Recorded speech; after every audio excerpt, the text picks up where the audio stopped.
Today on Hitch20. He is building the audience into a frenzy. My dog was sitting next to me and she freaked out and she ran out of the room. Please don't let this bomb go off. The difference between tension and suspense. And that is the magic of Hitchcock. We look at 8 techniques Hitchcock used to create tension in his episode 4 O'Clock. Much has been said about the 52 feature films that Hitchcock directed, but nobody talks about the 20 television episodes he also directed. The Hitch20.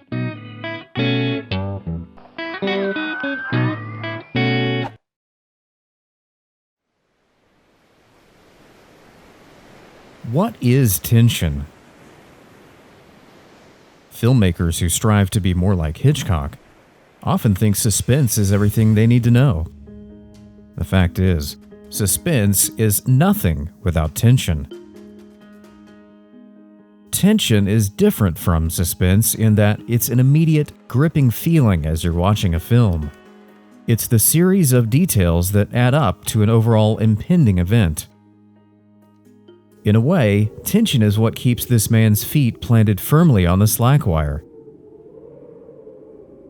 Suspense is the impending chance that he might fall off.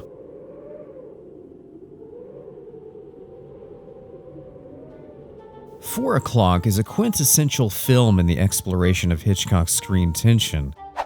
It was the pilot episode of a new spin-off series Hitchcock created in 1957 called Suspicion. It's the only episode in the series he directed. This was a fantastic pilot episode.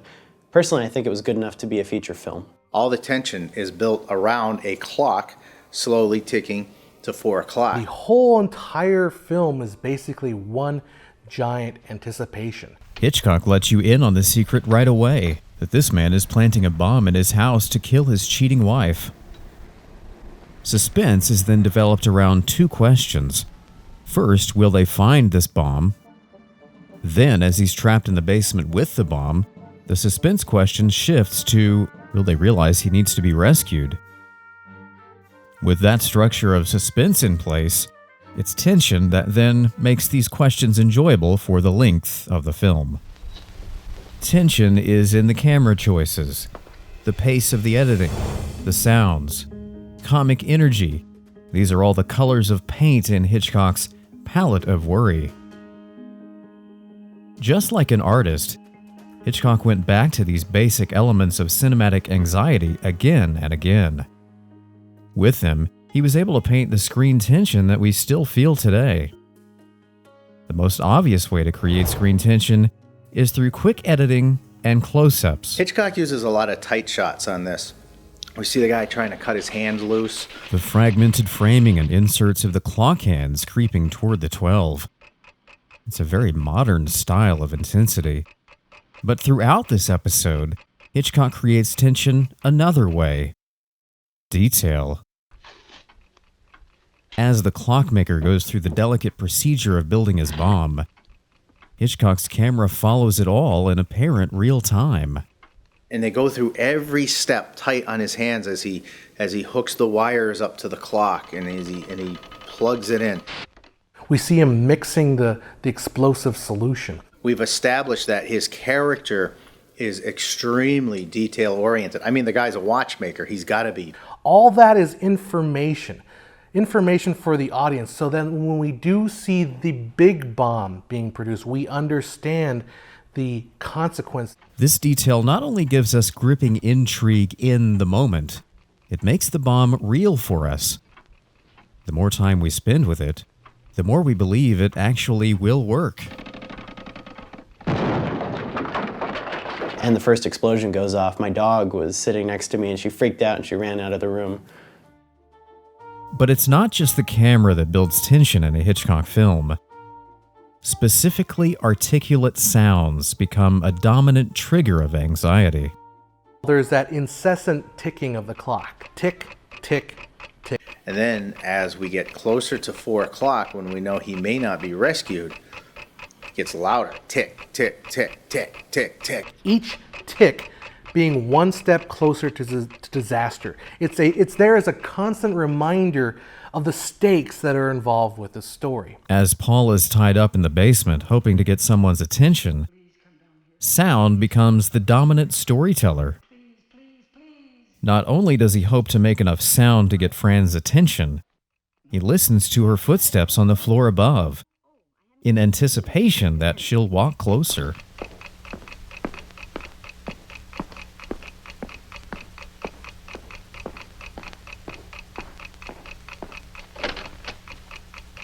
So that's where sound becomes so important. It allows the viewer's imagination to fill in, to paint in the detail.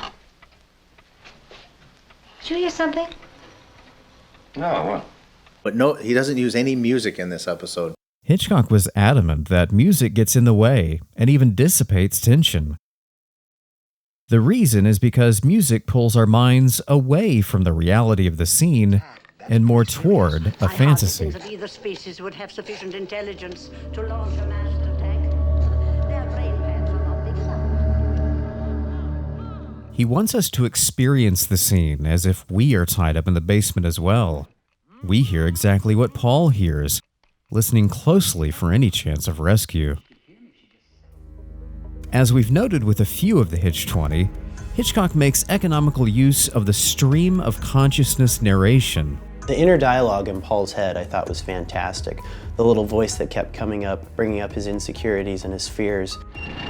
That's it. You'd think you'd drive a better car than that.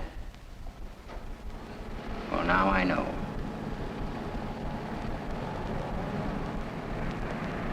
$4:00. Fran's always at the market from 1:30 to 2:30. I'll come then. Give me an hour. We hear Paul's thoughts in real time. And with that, we understand his conspiracy about his wife's cheating. Misunderstood facts that turn out to be false is another way that Hitchcock builds intensity in the audience.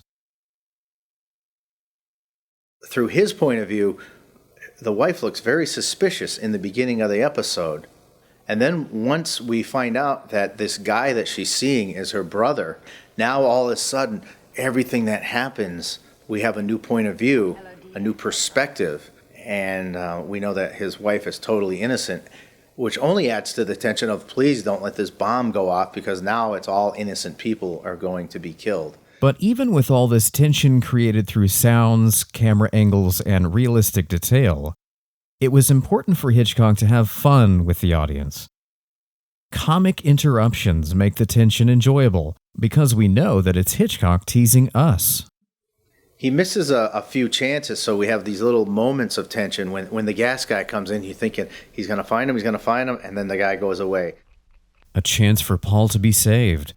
But the door is locked, so he can't get in. The wife coming back for the umbrella, you think she's going to come downstairs. She puts her hand on the door. Oh, good. But then she changes her mind at the last second.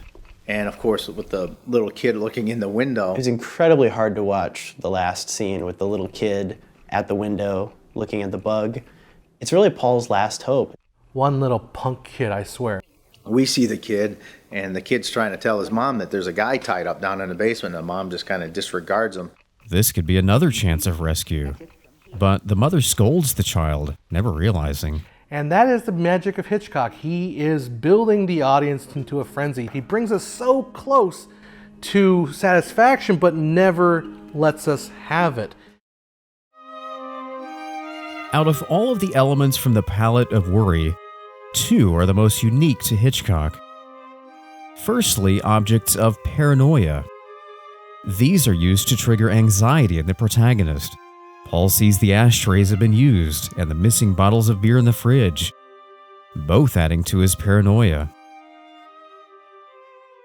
The final shade is made up of malfunctioning technology and incompetent behavior. Things don't work as they should, and people make dumb mistakes. In 4:00, the bomb itself doesn't work. The wife doesn't hear his muffled screams. Even with a clever manipulation of elements from the palette of worry, you'll find that mixing tension and suspense is a delicate balance.